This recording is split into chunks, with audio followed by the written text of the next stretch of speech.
भाई मोदी जी ने पिछले 30 साल संघर्ष किया, आज प्रधानमंत्री है। राहुल जी ने नहीं किया, अब कर रहे हैं। और भगवान भगवान के साथ ही रहेगा, भिखमंगों के साथ कभी नहीं रहेगा। तमन्ना इज इक्वल टू त्याग प्लस तपस्या। लड़का दिखाई की रस्म होनी चाहिए, लड़की को क्या देखना। जब इतनी शक्ति पैदा कर लो तब शादी करना।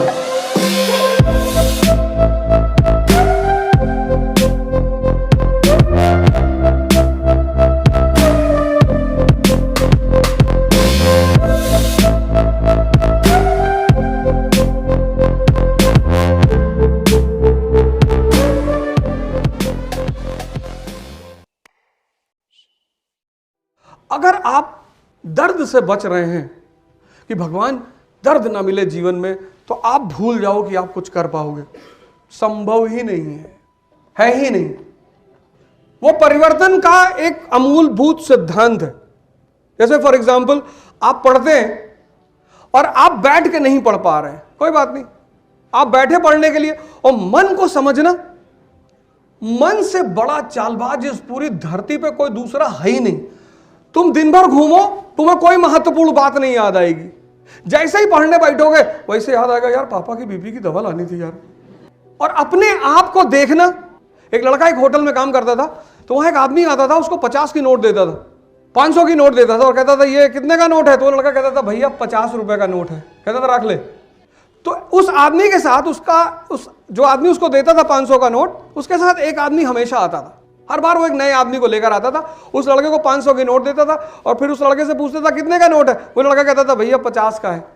फिर वो आदमी हंसता था, अपने मित्र को लेकर चला जाता था। फिर अपने मित्र से कहता था देखे ये लड़का कितना बेवकूफ है, 500 का नोट ही नहीं पहचानता। ऐसे 10-12 बार ये घटना घटी।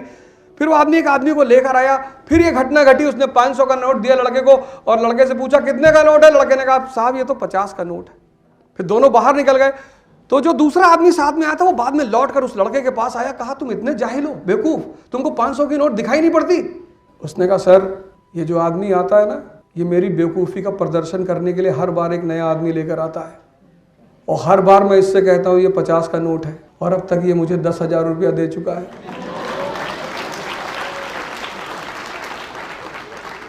तुम्हारा दिमाग, खाना खाते हो पैकेट में पूरा देखते हो, प्रोटीन, कार्बोहाइड्रेट, फैट, कोलेस्ट्रॉल सब चेक करते हो और खैनी को कहते हो बुद्धिवर्धक चूरन है। कहाँ लिखा हुआ है? कहाँ लिखा हुआ है? किस खैनी के पैकेट पे लिखा हुआ बुद्धिवर्धक चूरन? ला के दिखाओ हमें। सर बीड़ी पीने से कंसंट्रेशन बढ़ रहा है, रिक्शे वाले का काहे नहीं बढ़ रहा है? इसको भी आइंस्टीन हो जाना चाहिए। जब तुम संघर्ष करोगे तो तुम्हें ताकत की जरूरत होगी और ताकत सिर्फ दर्द से पैदा होती है, वैसे पैदा ही नहीं। कितना बादाम खा लो चाहे जितना, लेकिन अगर 1000 दंड बैठक नहीं मारोगे, ताकत सिर्फ दर्द से पैदा होती है। इसलिए जब तुम पहली बार 5 किलोमीटर चलते हो ना तो ये पैर भर जाते हैं, शक्ति रिलीज होती है, दूसरे दिन उठने का मन नहीं करता। जो दर्द बर्दाश्त नहीं करेगा उसके जीवन में परिवर्तन कभी नहीं होगा, संभव ही नहीं। जो जनरल क्लास में नहीं चला, जैसे हम जनरल क्लास में सफर किए तो हमें याद आता है कभी कभी प्रयागराज से दिल्ली जाते थे और जनरल कंपार्टमेंट ऐसा कंपार्टमेंट होता है कि 70 की सीटिंग होती है, 800 लोग बैठे होते हैं। 3-4 पैर के बीच में एक हाथ निकलता हुआ दिखाई पड़ रहा है, फिर 4-5 हाथ है उसके बीच में से एक सर निकलता हुआ दिखाई पड़ रहा है। एक आदमी ने गुटखा खा के बगल वाले के जेब में थूक दिया, वो बाहर निकल ही नहीं सकता ना, उसके पास मौका ही नहीं निकलने का। और वो अजीब सी सीन होती है जनरल की, स्ट्रगल। हमसे कई बार लड़के आते कहते सर पढ़ने में मन नहीं लग रहा। हम कहते तुम एक काम करो, तुम दिल्ली में मगध में बैठो, मगध एक्सप्रेस में, और अलीगढ़ में उतर जाना। अगर वहां तक तुम जिंदा रह गए तो तुम्हें आईएएस बनने से कोई रोक नहीं सकता। 2 जगह। आजकल तो माँ बाप इतने कॉशियस हैं अपने बच्चे को स्वास्थ्य को लेकर। अरे अच्छी बात है, नहीं गिरेगा भैया, ये नहीं मरेगा, चिंता मत करो। सुबह 8 बजे क्लास में आ रहे हैं, 10 केला खा लिए, 2 गिलास दूध, 5 अंडा, आके आगे बैठे, ये बड़ा बड़ा मुंह खोल रहे हैं, जमहाई ले रहे हैं। जिसका पेट भरा होगा उसका दिमाग अय्याशी में तुरंत लिप्त हो जाएगा। ये दिमाग का नेचर, इतना गहरा संबंध मन और पेट का है। अगर मन को काबू में रखना चाहते हो, पेट को खाली रखो, कहीं नहीं भागेगा, भाग ही नहीं सकता। जितनी देर तुम बैठ के पढ़ रहे हो, जितनी देर जो तुम्हारा पढ़ने का टाइम है, तुम कोशिश करो उतनी देर तुम्हारा पेट खाली होना चाहिए। अगर भगवान राम श्री से प्रभु बन सकते तो आप क्यों नहीं बन सकते? हम सब बहुत सामान्य परिवार से हैं। सामान्य घर में पैदा होना बुरा नहीं है, सामान्य मर जाना और सिर्फ एक्सक्यूज बना बना के, हमको ये नहीं मिला, हमको वो नहीं मिला, हमको अच्छे टीचर नहीं मिले, हमको अच्छा परिवार नहीं मिला, अच्छा समाज नहीं मिला। अब ये एक्सक्यूज तो मोदी जी ने नहीं बनाया। 10 साल सामंतवादी देश में 10 साल पीएम, व्यक्तिगत तौर पे मैं उनको इतना मानता हूं, जिस देश में आज भी राजा महाराजा रहते हो उस देश में वो 10 साल पीएम। दर्द, अमिताभ बच्चन साहब एक ऐड करते हैं, उसमें वो कहते हैं दर्द में भी कुछ बात है। यही बात है, दर्द ही परिवर्तन कर सकता है। खड़ा होकर पढ़िए, भूखे रहिए सर, कोई जरूरी थोड़े कि तुरंत जो आए मुंह में पढ़ने का एक सिद्धांत है। अगर पेट खाली है तो आपका मन कहीं नहीं भागेगा। आप एक्सपेरिमेंट करके देख लीजिए, यही तो व्रत का सिद्धांत है। ये जो हिंदुओं में व्रत है, मुसलमानों में रोजा है, ये परिवर्तन के लिए है। कहते हैं जन्नत मिलेगी, स्वर्ग मिलेगा। भाई आपका शरीर अगर स्वस्थ है 70 साल की उम्र में, सर आप जन्नत में हैं। बुढ़ापे में सबसे बड़ी जरूरत क्या है? शरीर का शक्ति, स्वास्थ्य। जवानी तो कैसे भी कट जाए, 1 महीने का रमजान, 1 महीने का मन और शरीर की शक्ति का सिद्धांत है। दर्द से आप बच नहीं सकते। अगर दूसरा आपको दर्द देगा तो आप नौकर, और अगर आप खुद को दर्द देते हो तो आप राजा। अब आपको डिसाइड ये करना है कि दूसरा आपको दे या आप खुद को दोगे। जो लोग खुद को दे रहे हैं वो साधक हैं, उन्हीं को साधक कहा जाता है। दूसरा तो देगा ही। अगर मान लो अभी तुमने अपने समय का सदुपयोग नहीं किया तो कहीं ना कहीं नौकरी करोगे, और जब नौकरी करोगे तो अगला कमांड देगा कि कल 5 बजे सुबह आ जाना। ये बहुत सही समय है, ये जो 20 का समय है, और ये समय अच्छा समय, बहुत प्यारा। और यही समय है जब जीवन में युद्ध की शुरुआत। मैंने कहा ना, सब बच्चे चाहते हैं हम जवान हो जाएं, और सारे बुजुर्ग चाहते हैं कि हम बच्चे हो जाएं। इतना जीवन में द्वंद्व देख लिया, इतना संघर्ष। हर दिन तो चुनौती है, हर दिन, एवरी डे। जितने आपके टीचर्स हैं, सीनियर्स हैं, बड़े बुजुर्ग हैं, उनसे पूछिए। उनको लगता था बड़े हो जाएंगे, ऐसा होगा, खुद से कमाएंगे, मकान बनाएंगे, लंदन जाएंगे। कुछ नहीं हुआ। हर दिन चुनौती है, हर दिन। और सबसे ज्यादा चुनौती घर में, परिवार में, रिश्तेदार, नेबर, इनको आप कुछ कह ही नहीं सकते। पहले कोई मुझे बुलाता नहीं था शादी वादी में, अब ना जाते हैं तो कहते बहुत पैसा हो गया इनके पास, भैया अब काहे आई हैं। अपने आप को थोड़ा थोड़ा दर्द देना सीखो, और ध्यान और योग से अपने आप को जोड़ो। ध्यान तुम्हारे मन को बदलेगा और योग तुम्हारे शरीर को। और इस ताकतवर मन और ताकतवर शरीर से ही तुम इस जीवन रूपी युद्ध को लड़ पाओगे। नहीं तो सिर्फ मेडिटेशन रूपी दवाई लेते रहोगे, और कुछ जीवन तो खैर चल ही जाएगा, थोड़ा बहुत तो कट ही जाएगा। जीवन में जीने के लिए शक्ति की जरूरत है, मोटिवेशन की जरूरत नहीं है।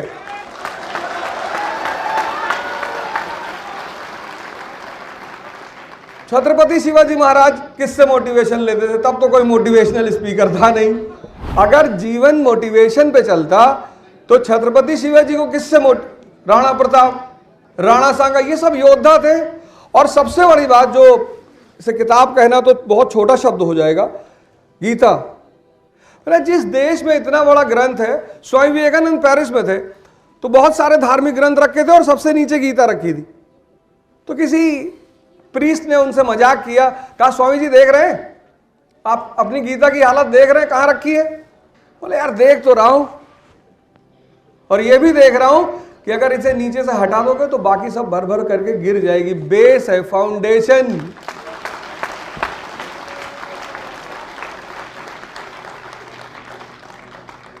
अब आपकी उम्र में जब भी कोई आदमी एंटर करता है, एंटर तो बड़ी खुशी से करता है।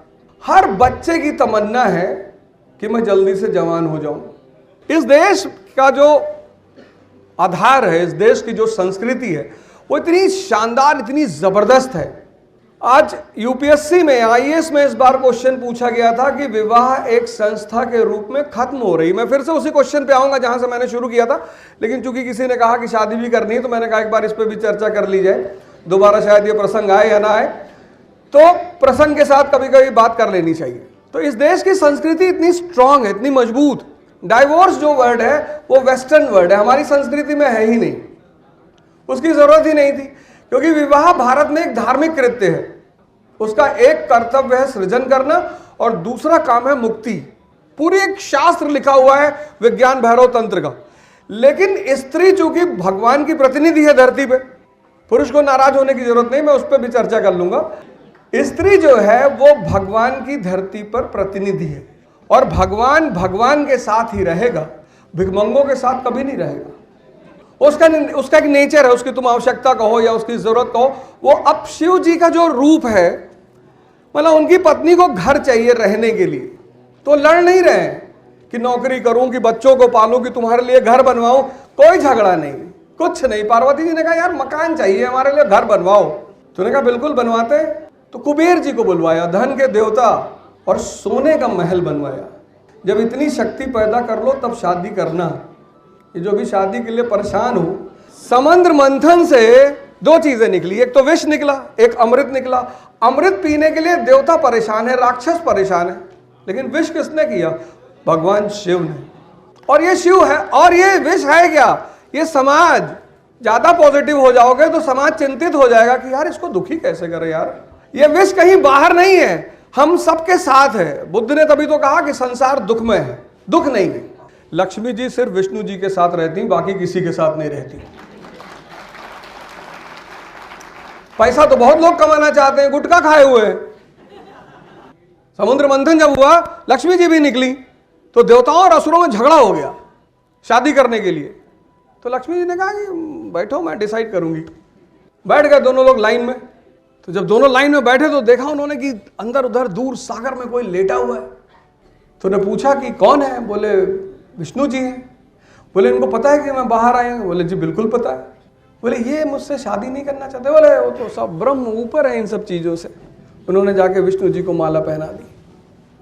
वो तो आजकल स्त्रियों का बस नहीं चलता, नहीं तो जूते की माला पहनाए पुरुषों को।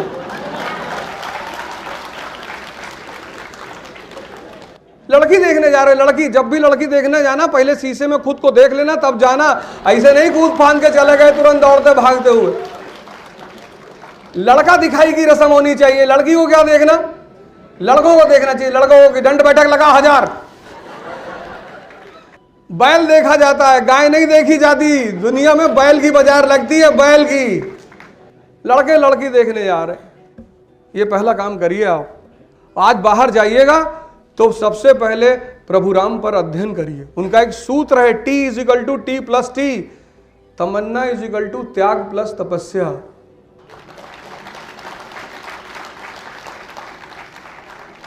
तमन्ना तो सबके पास है, ताकत सबके पास नहीं है। तमन्ना राजा के बेटे हैं, और दशरथ जी कहते हैं प्रभु राम से कि बेटा मेरा वचन है, मैं वापस ले लेता हूं, चलो तुम मत जाओ। बोले नहीं जाएंगे। ये बड़ा प्यारा नियम इस देश का है, 14 साल वाला, बहुत प्यारा। ये इतना प्यारा नियम है इस देश का, 14 साल, और सबके जीवन में आएगा, कोई बच नहीं सकता, सवाल ही नहीं उठता। क्योंकि कुछ चीजें हैं जो आपको संघर्ष कर कर ही मिलेंगी। उसमें से एक है अनुभव, उसमें से एक है धैर्य, उसमें से एक है साहस, उसमें से एक है उत्साह। ये आपको, जब आप व्यक्तिगत संघर्ष, मैंने कहा ना भाई मोदी जी ने पिछले 30 साल संघर्ष किया, आज प्रधानमंत्री है। राहुल जी ने नहीं किया, अब कर रहे हैं। और एक बार कश्मीर से कन्याकुमारी की तरफ गए, और अब नॉर्थ ईस्ट से गुजरात की तरफ आ रहे हैं, वो भी पैदल। करना है, कोई बचेगा ही नहीं, कोई बची। ये नियम है नेचर का, ये नियम है नेचर का, ये एक नियम है 14 साल का। अगर तुम्हें 14 नहीं करना है, 6 महीना कर लो, त्याग और तपस्या। ये जो मोबाइल आप लिए हो, ये आपका, अगर आपने इसको नहीं छोड़ा तो मानसिक रूप से मार देगा आपको। ये आपकी सोचने की क्षमता को खत्म कर देगा। आप लंदन पढ़ो, अमेरिका पढ़ो, मंगल ग्रह पे पढ़ो, बृहस्पति पे पढ़ो, कुछ नहीं होने वाला। एक पन्ना किताब का पढ़ने में 10 मिनट लगता है पढ़ने में, लेकिन उस पन्ने को डाइजेस्ट करने में 1 घंटा लगता है। उसकी एक एक लाइन को कनेक्ट करने में, उसको सोचने में। और ये जो मोबाइल कर रहा है, वो क्या कर रहा है? आपके सोचने की क्षमता को खत्म। वो जो रील्स है ना 1 मिनट वाली, तो 1 मिनट के बाद आप रील बदलते जा रहे हो, यानी आपके जो मन की स्थिरता की क्षमता है वो खत्म होती जा रही है। आपको किताब पढ़ने के लिए मानसिक स्थिरता चाहिए, और रील आपकी मानसिक स्थिरता को खत्म कर रही है। अगर 6 घंटे आपने 6 महीना देख लिया, तो 7वें महीने आप किसी मेंटल असाइलम में होंगे। कॉलेजों में, यूनिवर्सिटियों में, मैं जब इलाहाबाद यूनिवर्सिटी में था 1990 में, सर वहां डिस्कशंस होते थे ज्वलंत मुद्दों पे। वहां लोग आते थे कॉलेज में, यूनिवर्सिटी में, ग्रुप होता था, लेफ्ट विंग, राइट विंग, ये विंग, सब डिस्कशन करते थे, लेकिन कोई झगड़ा नहीं करता था। अब तो लोग कॉलेज में आके घड़ी दिखाते कि iPhone 9 सीरीज। मैं सुबह आ रहा था तो एक साहब ने मुझे कहा कि यार दाढ़ी बनवा लो। हमने क्यों शादी कराओगे?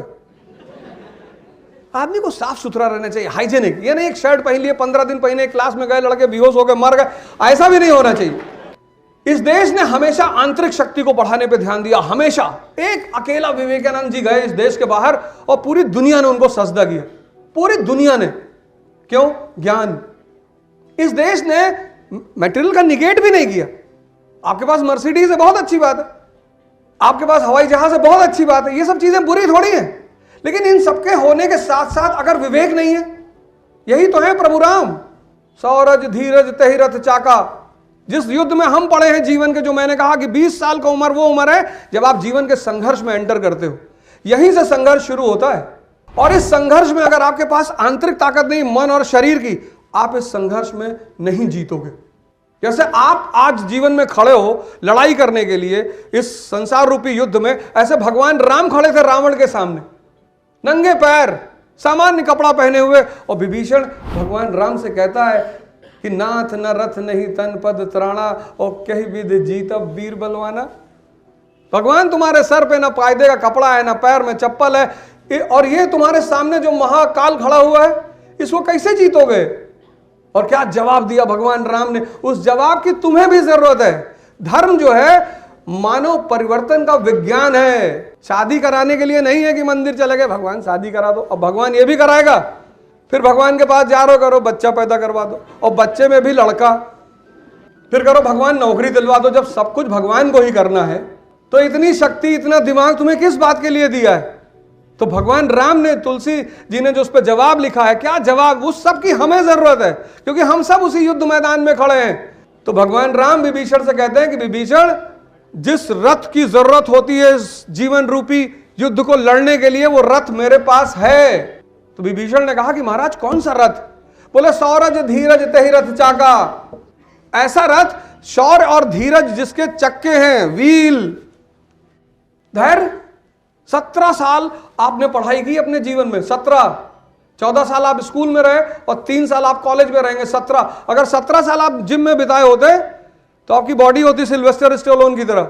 और 17 साल की शिक्षा अगर आपको खड़े होकर बोलने की क्षमता नहीं प्रदान कर पा रही है, खत्म है वो शिक्षा। अगर 17 साल की शिक्षा आपको खड़े होकर बोलने की क्षमता नहीं प्रदान कर पा रही है, भाई कई बार ऐसा होता है, हम भी क्लास लेते हैं, बहुत सारे लड़के क्वेश्चन पूछते हैं, हमें नहीं आता, कोई ओमनीसिएंट थोड़ी है।